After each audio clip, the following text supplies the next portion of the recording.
জীবনে স্যাক্রিফাইস করছেন, করুন। তবে স্যাক্রিফাইস করতে করতে নিজেকে একেবারে নিঃশেষ করে দেবেন না। বারবার অনবরত আপনি যদি স্যাক্রিফাইস করতেই থাকেন, তাহলে মানুষ ভেবে নেয় আপনি বুঝি স্যাক্রিফাইস করার জন্যই পৃথিবীতে এসেছেন। আপনি যে একজন মানুষ, আপনারও যে চাওয়া পাওয়া, মান অভিমান, সুখ দুঃখ আছে, এটাই মানুষ ভুলে যায়।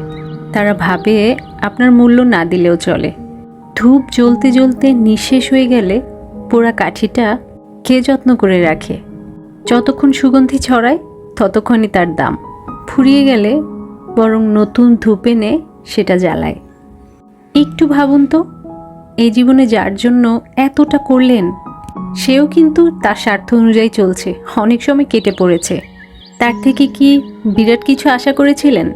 না, সামান্য কৃতজ্ঞতাটুকুও সে কিন্তু দেখালো না। তাহলে তাহলে আর কতদিন?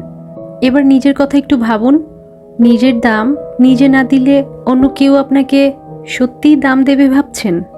জি না, সেটা তো গুড়ে বালি। একটা কথা বলি, নিজেকে হরিলুটের বাতাসা করলে মানুষ কিন্তু দেখবেন আপনাকে লুটেই নেবে।